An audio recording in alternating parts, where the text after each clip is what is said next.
kwangu mimi niseme kwanza ni maandamano makubwa sana na ya kwanza kutokea tangu mwaka 2015, maandamano yaliyoratibiwa na chama cha siasa cha upinzani na yakaungwa mkono na wananchi wa kawaida. Kwa hiyo hayo ni maandamano ya kwanza tangu mwaka 2015. Hajawahi kutokea. Kwa sababu tutakumbuka kwamba mwaka 2015 wakati ambapo Chadema kwa kushirikiana na vyama vingine kwa umoja uliouita Ukawa walipokwenda kuchukua fomu ya mgombea wao wa urais wakati ule Edward Lowassa, ni maandamano kama hayo yalifanyika. Kwa hiyo unaweza ukafanya ulinganifu kwa maandamano ya 2015 na yale ya jana, ukaona kabisa kwamba kabla ya mwaka 2010 baada ya mwaka 2015 tulikuwa hatujawahi kuwa na maandamano kama yale. Sasa tathmini yangu ni nini kwenye maandamano ya jana? Tathmini ya kwanza ni kwamba Chadema pamoja na waandamanaji wote waliojitokeza jana wameweza kuthibitisha uongo wa polisi. Hiyo ndio tathmini ya kwanza. Uongo wa polisi jana umethibitika. Kwa nini umethibitika? Kwa sababu kila lilipokuwa likija swala la maandamano, polisi ambao walikuwa wana jukumu ya kupokea taarifa tu kuhusu uwepo wa maandamano husika walikuwa wakiyakatalia hayo maandamano yasifanyike kwa sababu wanazozijua wao, sijui intelijensia, sijui usalama, sijui amani na vitu vingine vya uongo, kitu ambacho kikafikia hatua watu wakaanza kuamini kwamba maandamano yanapotakiwa kufanyika, tena hasa yale ambayo yanapinga serikali au yanataka kufikisha ujumbe fulani ambao ni kinyume na mapenzi ya serikali, basi amani itapotea. Huo ni uongo ambao umekaa karibia miaka 6, 7, 8. Sasa kwa jana imeonekana kabisa kumbe maandamano yanapofanyika kwa ajili ya kufikisha ujumbe fulani, hata kama serikali haipendi maandamano, yanakuwa sio sababu ya kupoteza amani ya nchi. Hilo ni la kwanza. Kwa hiyo polisi nadhani jana wamejifunza, watu wamekuwa proved wrong kwamba maandamano ni sehemu tu watu wanapokusanyika na wakatembea kutoka eneo moja mpaka eneo jingine kwa ajili ya kupeleka ujumbe, kama vile watu wanavyoandamana kutoka uwanja wa Taifa kwenye mechi ya Simba na Yanga wakielekea majumbani kwao baada ya mechi kuisha. Hilo la kwanza. Tathmini ya pili ni kuhusu vurugu, kwamba ukiona maandamano yote yamefanyika zikatokea vurugu, basi waliofanya hizo vurugu ni polisi na sio waandamanaji. Na tumeona maandamano ya mwisho kufanyika yalipelekea kifo cha mwanafunzi Akulini, lakini ni uzembe wa polisi, ni ujinga tu ambao ulifanyika kuto kuheshimu sheria. Lakini jana unaona licha ya kwamba watu walikuwa ni wengi kuliko yale maandamano ya kina Akulina ambao yalipoteza maisha ya Akulina, hakuna mtu alikufa wala hakuna mtu kapigwa wala hakuna simu imeibiwa wala hakuna sindano imepotea. Kwa hiyo hayo mambo yalifanywa kwa uratibu wa polisi ili ionekane waandamanaji ni watu fulani wahuni, ni watu wa vurugu wasiopaswa kuaminika, jamii wadharau. Lakini jana imekuwa ni kinyume chake. Maandamano sio vita, maandamano sio vurugu, watu wamejifunza jana. Na starajii sasa kuanzia jana na siku zitakazokuja maandamano yakataliwe kwa sababu zile za kihistoria za kipolisi, kwamba sijui intelijensia imefanyaje. Intelijensia imeshindwa kugundua watu wanakaa kwenye serikali ni wakimbizi, watu wanapewa mamlaka na uteuzi wakati ni wakimbizi. Intelijensia inashindwa kujua namna gani watu wanaiba hela wanazipeleka China, hela za plea bargain. Inakuja intelijensia kugundua maandamano ya Chadema kwamba ni vurugu. Ni mambo ya kijinga, tunapaswa tuondoke kwenye huo utamaduni. Lakini tathmini ya tatu kwenye maandamano ni kuhusu mambo machache ambayo kaka Mshabaha ameyazungumza. La kwanza kuhusu sukari.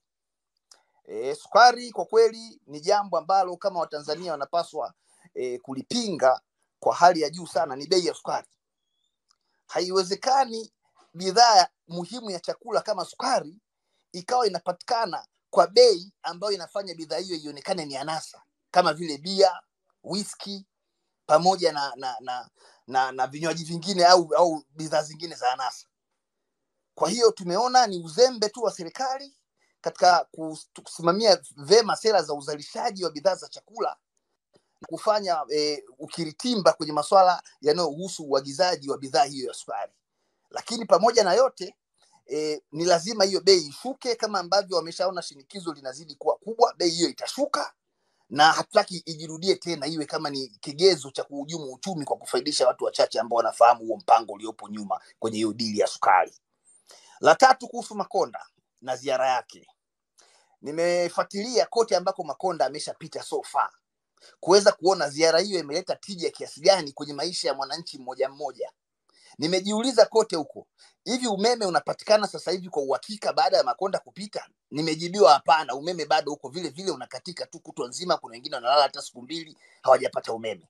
Nimeuliza kuhusu bei ya sukari kama ni himilivu. Nimeambiwa bado bei ya sukari iko vile vile, bei ya mafuta ya petroli iko vile vile. Kwa hiyo wananchi wa kawaida wanaitathmini ziara ya Makonda kama ni jambo fulani la kuigiza na kufurahisha umma, lakini haisaidii kubadilisha hali ya maisha ya watu ambayo ni mbaya na iliyosababishwa na uongozi mbovu wa CCM.